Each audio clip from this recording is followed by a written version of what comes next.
Good day, U.S. history. How are we doing today?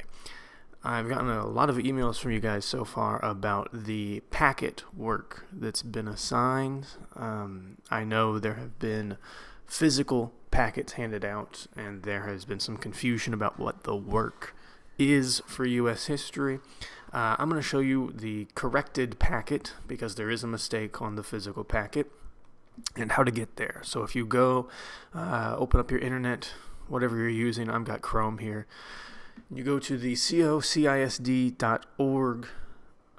link. That's the district website. You'll get this important message about the grab and go locations for lunches. Highly recommend that you read this and pay attention to it. Some locations have changed already. They're doing their best to keep you updated on that. Again, if you do go to a grab and go location, the packets that you will receive are wrong for U.S. history, so we're going to show you how to get the corrected version. You'll hit OK, got it down here at the bottom, and right here, you don't have to move the web page at all. Right here where it says, academic packets. Click for student assignments and teacher contact information. You'll go ahead and click that. It's going to take you to this second web page. Scroll all the way down to the bottom. And we're going to look for the link here that says, COHS for our campus. So here we have elementary, intermediate, Lincoln Junior High. There it is, COHS, Cold Spring Oakhurst High School. We'll click here. And now we're going to look for 11th grade. 11th grade. Even if you're not in 11th grade, but you are in my class, you will be looking for the 11th grade class information sheet. And then right here, page 4 is going to be the start of the work. And as you can already tell, if you got a physical packet, it's different from what was handed to you. What is online is the correct version. What you're going to want to do with this work is just follow the directions, analyze the document, answer the short answer questions. So these are like our warm-up prompts, okay? On Mondays, when I give you a warm-up that involves writing a sentence or two, that's what these are. These are all about writing a sentence or two. So you're going to have to look at the source, look at the image, and answer whatever question is down below. So for example here, document 1, we have a map of Europe after World War II. But remember, the first thing we do is we read the question first, no matter what. So we'll read the question first. It says, what does the information shown on this map indicate about the governments of Western Europe and Eastern Europe after World War II? There's a lot of interesting information that it's asking us to find here. Unfortunately, the map is not colored the best here. Very difficult to see the distinctions between East and West Europe, but if you pay attention to the compass here, you know, farther to the west, closer to the ocean, England, Spain, France. This is Western Europe. Over here, if you can read it, I don't know, Soviet Union. That is the communist dictatorship under Stalin at this point after World War II, taking over Eastern Europe, East Berlin, East Germany. And if we forgot from class, it has it up here in the handy-dandy map key, communist countries and non-communist countries. So what does this information on the map indicate about the governments of the Western and Eastern Europe after World War II? I won't give you the answer to that one, but you should be able to figure that one out and write a sentence or two. You're just going to do the same here for each document, okay? Now, some of them, like here, are going to be maps.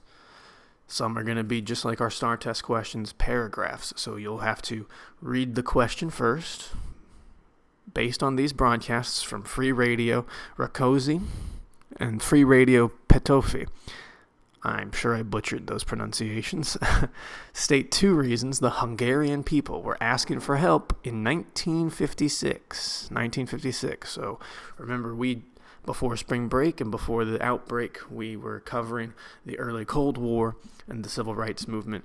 1950s, this is definitely early Cold War. This is Second Red Scare stuff. So with that in mind, we could go here. We could read these 2 quotes, and we can even see up here at the title, it tells us who some of these people speaking are, or what they're speaking about. What they're speaking about.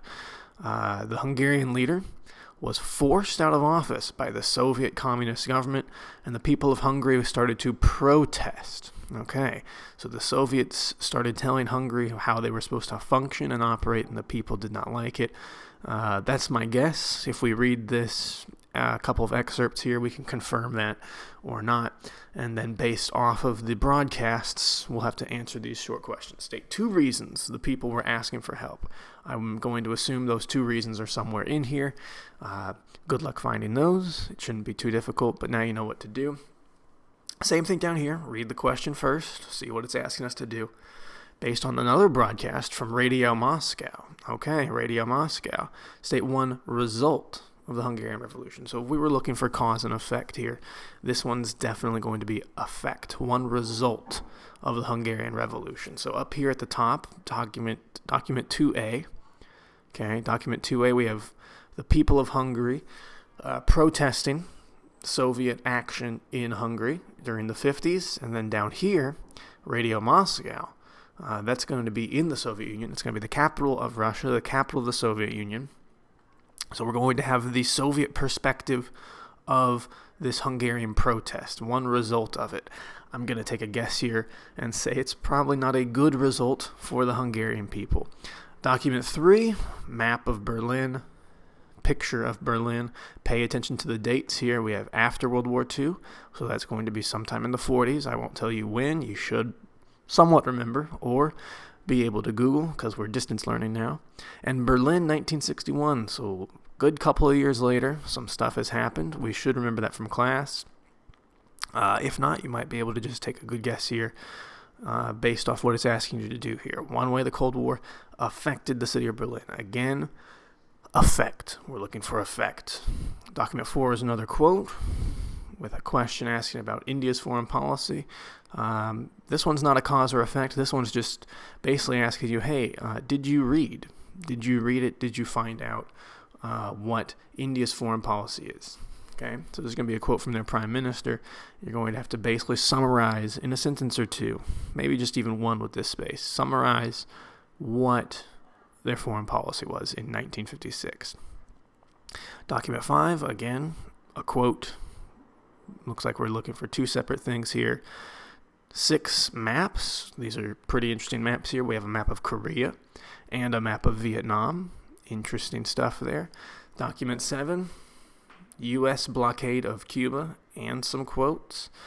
Document 8, some quotes, and then all of a sudden it's English 3. So, I know it's a lot of documents, but the work is short. You just have to be able to find it. Now, if we compare that to what's being handed out with the DBQ sources that have no DBQ questions about a topic we never really went over in class because that's world history and not U.S. history, I understand the confusion. This is the correct packet. You're going to want to go, again, to the district website, click Academic Packets. It'll take you here. You'll scroll all the way to the bottom to find the high school link. You'll open that up. You'll click 11th grade, and the U.S. history information will be in here. Now, if you cannot print this off, go ahead and just write it down. We'll cross that bridge when we come to it. Just go ahead and write it down on a different sheet of paper, or maybe even on the packet that you were handed if you went and got a packet. Everything else in here should be the same. English 3 is going to have the Great Gatsby stuff. What's after that? A lot of pages here. Math, I think, has a whole... This looks fun. This looks like a fun math thing. Picking different stuff to do. Cool. Tic-tac-toe board. Awesome.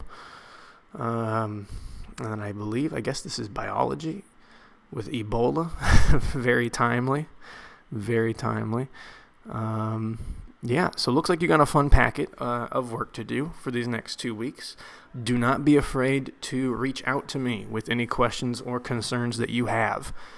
You can always reach me through Google Classroom. You can email me at the school email you can leave a comment down below on this video.